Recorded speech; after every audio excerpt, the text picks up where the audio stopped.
देती। सभी ताली बजाएं, भगवान से अभिनंदन करें कि हमें हाँ हर बार जहाँ भी हो हमें वही सुनने को मिले। कल से कथा देशराज कलोनी में है, क्योंकि भगवान की कृपा जहाँ बरसती है वहीं होती है। देशराज कलोनी में 3 जगह कथा की गई है, तीनों जगह 2 जगह बहुत हो चुकी, तीसरी जगह आज कथा का समय टाइम जगह देख करके आई हूँ। और शामली गई थी लड़की को लेकर के, मुझे देखो भगवान की कथा में समय से देख दिया। ये किसकी कृपा है? जय जय श्री राधे श्याम, जय जय श्री राधे श्याम। ये उस महामणि की कृपा है। जो इस कृपा को बरसाना चाहता है तो भगवान की राहें को पकड़ ले, सबको ऐसे ही भगवान का दर्शन होता चला जाएगा। और जो पाप में डूबे हुए हो पाप से पार उतरता चला जाएगा। जय जय श्री राधे बिहारी लाल की जय हो। श्री राधे श्री राधे श्री राधे, बोले श्री वृंदावन बिहारी लाल की जय हो। आज विनोद को याद करते हैं मेरे ठाकुर और उद्धव से कहते हैं कि तुम उद्धव रोने लगते हैं, हे प्रभु मैं भी आपके साथ चलता हूँ। ठाकुर मैं आपका सखा हूँ, मैं आपके बिना इस धरती पर कैसे रहूँगा। तो भगवान कहते हैं हे उद्धव मेरे जाने के बाद तुम यहाँ से बद्री विशाल में रहना और वहीं पर मैं तुम्हें मिला करूँगा। बोले बद्री विशाल की जय हो।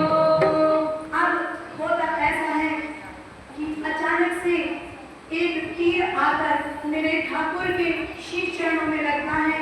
कोमल कोमल शीश चरणों से रक्त बहने लगता है और इतने में दौड़कर और भगवान के मुंह से श्री राधे का स्मरण निकलता है। और इतने में बूढ़ा पहेलिया श्री कृष्ण भगवान के पास आता है, तीर को निकालता है, भगवान के चरणों पर गिर क्षमा मांगता है। हे ठाकुर ये मैंने क्या अपराध कर दिया, मैंने क्या अपराध कर दिया।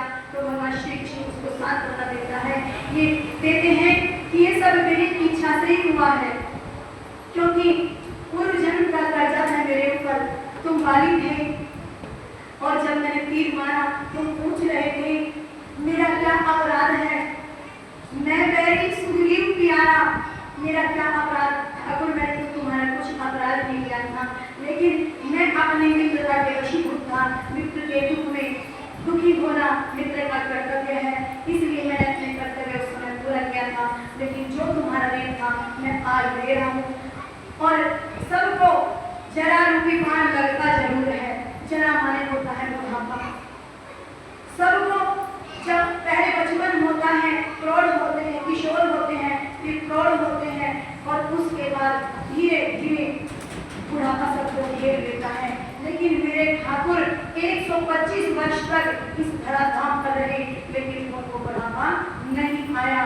अब जरा नामक जो बहेलिया था उसका तीर लगा, क्योंकि वो भी लगना जरूरी है। और मेरे ठाकुर ने अपनी लीला का उद्धव के देखते देखते लीला का स्मरण किया है और शरीर में से एक ज्योति निकली है और ज्योति निकलते निकलते ऊपर को जाने लगी और एकदम से गायब हो जाती है। और भक्त पूछते हैं वो ज्योति फिर कहाँ गई, वो ज्योति फिर कहाँ गई।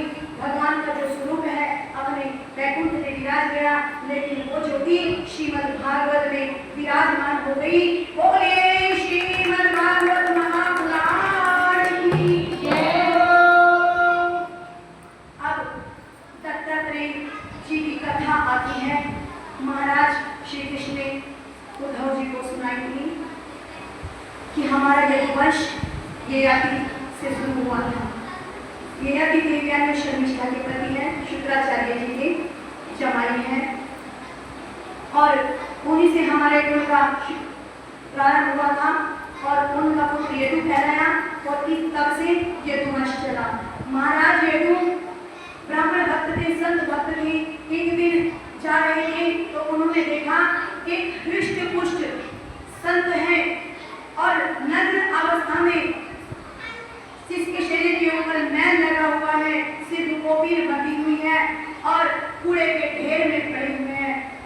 यदु ने कहा, महाराज आप कौन हैं?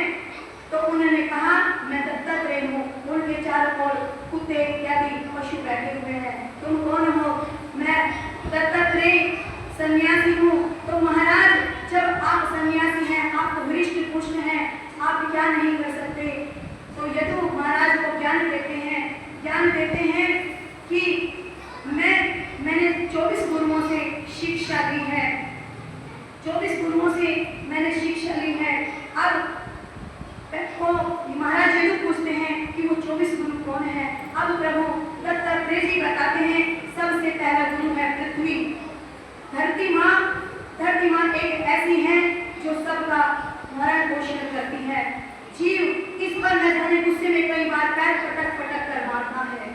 इस पर हल चलाए जाते हैं, ट्रैक्टर चलाए जाते हैं, और कई बार तो लोग इस पर न जाने बम फोड़ देते हैं, जाने क्या कर देते हैं, इसका धरती माँ का अपमान करते हैं। लेकिन धरती में अक्षमा का गुण होता है, धैर्य का गुण होता है। इसलिए मैंने धरती से सीखा है कि कोई भी कुछ भी करे, मैं उन्हें अक्षमा कर देता हूँ, मैं धैर्य धारण करता हूँ। और दूसरा गुरु दत्तात्रेय जी ने बनाया है वायु को। वायु माने हवा दुर्गंध में भी गुजरती है और सुगंध में भी गुजरती है, फूलों से होकर भी गुजरती है और मन की चढ़ती से भी होकर गुजरती है, लेकिन उसके गुण को ग्रहण नहीं करती, इधर उधर पहुंचा दिया करती है और शुद्ध होती है। इसलिए मैंने वायु को अपना गुरु बनाकर ये ग्रहण कर लिया। मैं हमेशा शुद्ध होता हूँ, मैं किसका भाव नहीं देखता। और तीसरा गुरु बनाया है आकाश। देखो, आकाश में बादल भी होते हैं, आकाश में तारे भी होते हैं, तारे इधर उधर भी चले जाते हैं। आकाश में वर्षा होती है, आकाश में हम परीक्षण भी करते हैं, आकाश में विमान भी चढ़ते हैं, ये पक्षी भी विचरते हैं। न जाने आकाश में क्या होता है, आकाश जल बरसाता है और उसके द्वारा मेघ होते हैं आकाश में और जल बरसाते हैं, अन्न पैदा करते हैं। लेकिन आकाश किसी का गुण ग्रहण नहीं करता, आकाश बिल्कुल स्वच्छ होता है। मैंने भी आकाश से ये शिक्षा ली है। फिर मेरा चतुर्थ गुरु है जल को मैंने गुरु बनाया। जल सबकी प्यास मिटा देता है, लेकिन जल सबको शुद्ध करता है। अगर गंगा जल में हम अस्थियां भी बहा पाते हैं, लेकिन गंगा जल में आज तक अस्थियों का ढेर नहीं मिलता। न जाने कितने हजार लोगों की अस्थियां रोज गंगा जल में जाती हैं, लेकिन गंगा जल में ऐसा गुण है कि उन हड्डियों को गला देता है और जल बना देता है। जल उस गुण को भी ग्रहण नहीं करता, पवित्र है तो अपनी पवित्रता को भी ग्रहण करता है और सबकी प्यास मिटाता है, सबको पवित्र करता है। जल मेरा चतुर्थ गुरु है। अब दत्तात्रेय जी कहते हैं, फिर मैंने अग्नि से शिक्षा ली। मैंने अग्नि को अपना गुरु बनाया। अग्नि को किस प्रकार? महाराज देखो, अग्नि में हवन करो तो खुशबू फैला देती है, अग्नि में मुर्दे को जलाओ तो थोड़ी सी दुर्गंध फैल जाती है, लेकिन फिर भी अग्नि मुर्दे को जलाकर भी शुद्ध होती है, खाने के बाद भी शुद्ध होती है, और जब हमारा भोजन पकाती है तब भी शुद्ध होती है। इसलिए मैंने अग्नि से सीखा है कि हमेशा शुद्ध होना चाहिए, शुद्ध पवित्र हृदय रहना चाहिए। इस प्रकार से मैंने शिक्षा ली है। अब मेरा छठा गुरु है चंद्रमा। चंद्रमा रात के समय में उदय होता है और चंद्रमा शीतल होता है, घटता है, बढ़ता है, सारे गुण हैं इसमें, लेकिन फिर भी अन्न उगाता है, औषधि उगाता है। चंद्रमा शीतल का गुण नहीं छोड़ता। फिर मैंने सूर्य को गुरु बनाया। सूर्य भगवान गरीब अमीर जात पात इत्यादि कुछ भी नहीं देखते हैं। सूर्यदेव सबको समानता से देखते हैं, समान तेज पहुंचाते हैं सबके पास। समानता का गुण मैंने सूर्य भगवान से सीखा है। और क्या करते हैं, अपने किरणों के द्वारा जल खींचकर बादल बनाते हैं और बादलों के द्वारा इस जल में अन्न उत्पन्न करके इसमें जीवों का पालन पोषण करते हैं। मैंने सूर्य देव से गुरु बनाकर ये शिक्षा ली है। अब मैंने कबूतर को गुरु बनाया। अब ये तुम्हारा कबूतर को, हाँ जी, मैंने कबूतर को गुरु बनाया। मैंने देखा देखा, मैं जंगल में गया एक दिन, उधर से गुजर रहा था तो मैंने देखा कि कबूतर था। अब उसको कबूतरी का साथ मिल गया, दोनों जोड़े से रहने लगे और रहते रहते इतने आसक्त हो गए कि भूल गए कि हमारे सिर पर कोई और है और जगत क्या है, जगत में क्या है वो भूल गए। और फिर उनका परिवार हुआ, उनके छोटे छोटे बच्चे हुए, उनके पालन पोषण में और एक दूसरे का भरण पोषण में वो लगे रहे। नहीं जान पाए कि हमारे सिर पर काल नाच रहा है, हमारे सिर पर मृत्यु है, ये नहीं देख पाए। एक दिन बस एक दूसरे की माया में मोह में फंसे हुए हैं। एक दिन होता ऐसा है कि पहेलिया आता है और जब वो दाने चुगने के लिए लेने के लिए चले जाते हैं, उसी समय अपने जाल में ये बच्चों को फंसा लेता है। इतने में कबूतरी आती है और देखती है कि मेरे बच्चे जाल में, पहेली के जाल में फंसे हुए हैं और रोने लगती है, कहने लगती है मेरे इन बच्चों के बिना होगा क्या और क्या करना है शरीर को रखकर, मुझे क्या करना है। और उसमें कूद जाती है, उस जाल में फंस जाती है। बच्चे भी तड़प रहे हैं, कबूतर की प्रेम कबूतर आ जाता है, देखता है अरे हाय हाय मेरे तो बच्चे जाल में फंस गए और तड़प रहे हैं, मर रहे हैं। और मेरी भारिया जो अभी जिससे भी मैं तृप्त भी नहीं हो पाया था, मेरा ग्रस्त आश्रम अभी तो मैं कुछ भी नहीं कर पाया था, मेरे छोटे छोटे बच्चे हाय किस तरह से मर रहे हैं और स्वयं भी जाल में आकर फंस जाता है और मृत्यु का ग्रस्त बन जाता है। ऐसे ही मनुष्य है, मनुष्य अपने बच्चों का, अपनी पत्नी का भरण पोषण करते करते अपने ग्रस्त आत्मा को जीते जीते अपना मेन मकसद परमात्मा के घर भी हमें जाना है ये भूल जाता है, भगवान का वचन को भूल जाता है। सिर्फ क्या लगा रहता है, सिर्फ माया कमानी है, हमें भूल जाता है सब कुछ। हमें मकान बनाना है, गाड़ी लेनी है, हमें हमारा कुछ ओहदा होना चाहिए, हमारा कुछ पदवी होनी चाहिए। इनको करते करते वो भूल जाता है कि हमें एक दिन काल रूपी सर्प ग्रसने वाला है। इसलिए भगवान नाम ले ले, भगवान नाम लेने के लिए कहते हैं तो एक आमा से हम कहा करते थे भगवान नाम ले ले, तो कहा करती थी राम ने तो मेरी माँ मार दी, मेरे पिताजी मार दिए, अरे राम तो तुम्हें भी लेने आएगा, तुम कम से कम तुम ही रख लो। इस बात को समझनी चाहिए। तो मैंने कबूतर को देखकर ये समझा, इसलिए मैंने 8वां ग्रुप कबूतर को स्वीकार किया। अब मैंने 9वां ग्रुप अजगर को बनाया। 9वां ग्रुप मैंने अजगर को बनाया। मैंने अजगर से शिक्षा ली कि भगवान के भरोसे अगर रहोगे, भगवान के भरोसे पर छोड़कर देखो, सन्यासी को अगर ग्रस्त में है, कमाए सब कुछ करे, लेकिन भगवान नाम के लिए भी थोड़ा थोड़ा 10वां अंश निकाल दे और भगवान के भजन के लिए भी थोड़ा थोड़ा समय निकाल दे। और अजगर सन्यासी को कैसे होना चाहिए, अजगर की भांति।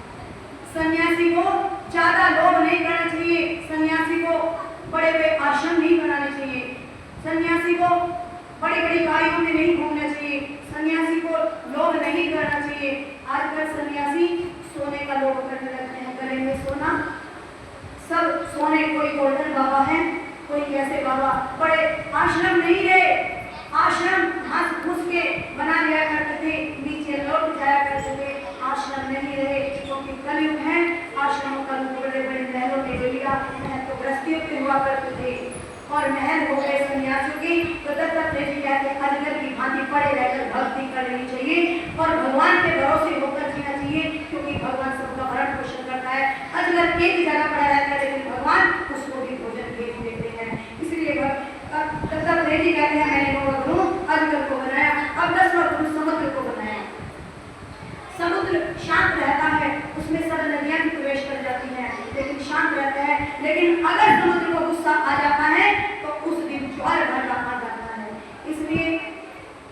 इसलिए संत समाज को शांत रहना चाहिए। लेकिन अगर देश में कहीं हमारे देश में अकाल पड़ जाए या देश में जरूरत हो तो उस समय अपने उस नियम को छोड़कर पहले धर्म से पहले देश की रक्षा में भी लग जाना चाहिए।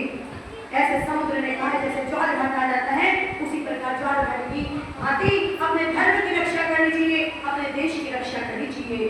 अब 11वें गुरु में पतंगा है, एक दीपक जलता है और इधर उधर से पतंगे उड़ कर आ जा करते हैं, मच्छर इत्यादि कीट आपने देखे होंगे रात के समय जब दीप जलता है या बल्ब जलता है उस पर पतंग दिखाते हैं, कितना भी भाव, लेकिन वो पतंग उसमें जलने के लिए आते हैं और जलकर नष्ट हो जाते हैं। इसलिए ज्यादा संसार की तरफ सन्यासों को नहीं बोलना चाहिए, नहीं तो वो नष्ट हो जाते हैं। संत समाज को ज्यादा बार बार गृहस्थियों के घर में नहीं जाना चाहिए, अन्यथा नष्ट हो जाते हैं।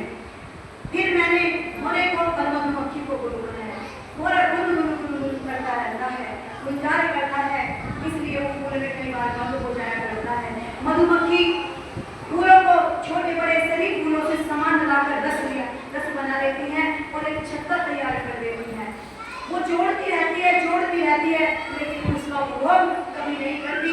ऐसे ही कुछ मनुष्य होते हैं, जोड़ते रहते हैं, अपने हाथ से दान नहीं करते, उसे धन पे नहीं लगाते, थोड़ा बहुत धन बच्चों के लिए छोड़ो, सब कुछ करो, लेकिन अपने जीवन के रहते धन पर गुजर जाओ, क्योंकि जो कुछ कमाया वो सब यही रह जाएगा।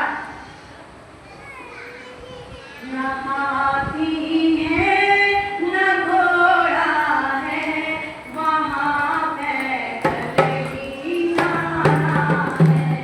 ना हाथी है ना घोड़ा है, वहाँ पैदल ही जाना है। सजन रे झूठ मत बोलो, खुदा के पास जाना है। सजन रे झूठ मत बोलो, खुदा के पास जाना है। ना हाथी है ना घोड़ा है, वहाँ पैदल ही जाना है। हाथी है ना घोड़ा है, वहाँ पैदल ही जाना है। पलक के चार है पाए, पलक के चार है पाए, फरिश्ते लेने को आए, फरिश्ते लेने को आए। वो बोले तेरे घोड़नी है, वो बोले तेरे घोड़नी है, जगह पर लोग जाना है। वो बोले तेरे घोड़नी है, जगह पर लोग जाना है। इसलिए परलोक में सबको जाना है और पलंग के चार पायों पर सबको चढ़कर जाना है। आरती के चार डंडे होंगे और फरिश्ते खड़े होंगे, जरूर सबको लेने आएंगे। और उस समय क्या काम आता है? सिर्फ परमात्मा का नाम और हाथ से दिया हुआ दान। ये विधि दीने दान करेगी कल्याण, लेकिन सामर्थ्य के अनुसार दान। अगर किसी के पास 1 रुपया है तो उसमें से 10 पैसा दान कर दो, और जो धनिक लोग होते हैं अपने उसमें से 10वां अंश जरूर निकाल दिया करें, क्योंकि दान हमें परलोक में काम आता है और प्रभु का नाम हमारे काम आता है। क्योंकि अजामिल के काम क्या आया? सिर्फ भगवान का नाम आया। इसलिए भजन नारायण नारायण नारायण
सांप अपना बिल नहीं बनाते, चूहों के बिल में रहा करता है। इसलिए मधुमक्खी भी जोड़ कर चली जाती है, लेकिन उसके शहद को दूसरे ही निकालते हैं। अब दत्तात्रेय जी कहते हैं, मैंने 13वां गुरु बनाया हाथी। हाथी मदमस्त रहता है, अगर उसे किसी हथनी का साथ मिल जाए तो अन्य हाथियों के द्वारा जंगल में मार दिया जाता है। इसलिए सन्यासी को अधिकतर अकेले विचरण करना चाहिए, अकेले विचरण करना चाहिए। शहद निकालने वाले से मैंने सीखा, शहद निकाल लेता है लेकिन वो भी अपने प्रयोग में नहीं करता। क्या करता है? बेच आता है, हमेशा बेच आता है। तो शहद निकालने वाला जो भी कोई काम करता है थोड़ा बहुत अपने प्रयोग में भी लेता रहे, क्योंकि अन्यथा वो बेचता ही रहा तो उसके परिवार वाले कमजोर हो जाते हैं। इसलिए अगर घर में दूध भी हो तो थोड़ा परिवार के लिए जरूर बचा कर रख लिया करो, बाद में बेचने की सोचा करो। बोली भगवान की। अब कहते हैं मैंने हरिण को गुरु बना, हिरण को। हिरण बहेलिए कैसे पकड़ते, शिकारी कैसे पकड़ते हिरण को, एक डर बोल दिया जाता है और एक प्रकार की धुन बजाई जाती है और उस धुन को सुनकर हिरण उस गड्ढे में गिर जाता है। इस प्रकार से हिरण पकड़े जाते हैं। इसलिए सजग रहना चाहिए। अगर भक्ति करनी है, भगवान की भक्ति इस संसार में करनी है तो सजग रहना चाहिए। कैसे? हमें फिल्मी गीत नहीं सुनने चाहिए, हमें गंदे दृश्य नहीं देखने चाहिए और ज्यादा से ज्यादा इधर उधर में मोबाइल में भी सत्संग देखना चाहिए। और बुरे चित्र अगर देखते हैं तो आंख देखती है और फिर वो मस्तिष्क में उतर कर मन को मैला कर देता, बुद्धि अपवित्र हो जाती है। इसलिए अगर भगवान की भक्ति करनी है तो ज्यादा से ज्यादा सत्संग और शास्त्रों का श्रवण करना चाहिए। और भगवान की जय हो। अब 16वां गुरु बनाया मछली। मछली जल में रहती है लेकिन जल से प्रेम नहीं करती। मनुष्य को पता है कि मेरे प्रभु मेरे अंदर है, लेकिन नहीं, वो अपने प्रभु से प्रेम नहीं करते और एक दिन मृत्यु के कांटे में फंसकर मृत्यु को प्राप्त हो जाते हैं, हो जाते हैं यमराज के पास। वो नहीं जा पाते वैकुंठ धाम। इसलिए किस तरह से भगवान से अपनी आत्मा से भी प्रेम करने से कोई सरकार की जय हो। फिर कहते हैं मैंने तेरा राशा को अपना गुरु बनाया। श्री राधे, श्री राधे।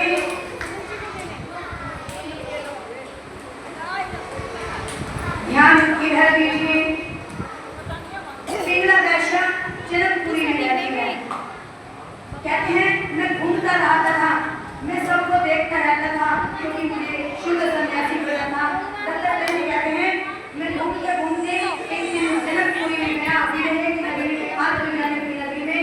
तो वहां क्या देखते हैं कि एक वैश्या सज धज कर दरवाजे पर रात्रि के समय खड़ी हो गई और सोचती रहती है कोई रसिक आएगा, कोई रसिक आएगा। कोई नहीं आता, कभी अंदर जाती है, कभी बाहर जाती है, कभी अंदर जाती है, कभी बाहर जाती है। घूमते घूमते उसे 4 बज गए, ब्रह्म मुहूर्त हुआ। आज वो रोने लगी और कहने लगी कि मैं आत्मज्ञानी भगवान विदेहराज जनक जी की नगरी में रह रही हूँ, जहाँ केवल भगवान का नाम लिया जाता है और वहाँ भी रहकर मैं संसार की बात देख रही हूँ, वहाँ भी रहकर संसार की बात देख रही हूँ। मैं विदेह की नगरी में हूँ, लेकिन आज मैं जाग गई हूँ। सारी रात मैं बाट देखती रही, लेकिन कोई खरीदार नहीं आया। अगर इतनी बाट मैं भगवान की देखती तो सचमुच भगवान 4 बजे, वो सारी रात जागते जागते 4 बजे भगवान मुझे प्राप्त हो जाता। अब पिंगला वैश्य को इतना अपने ऊपर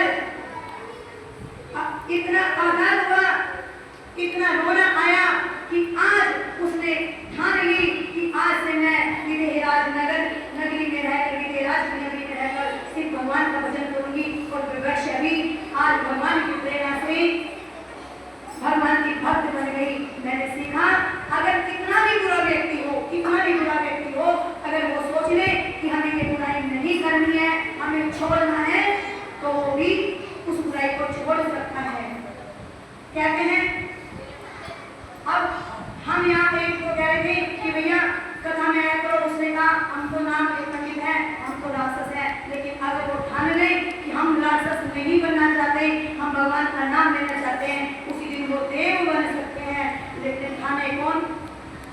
शराबी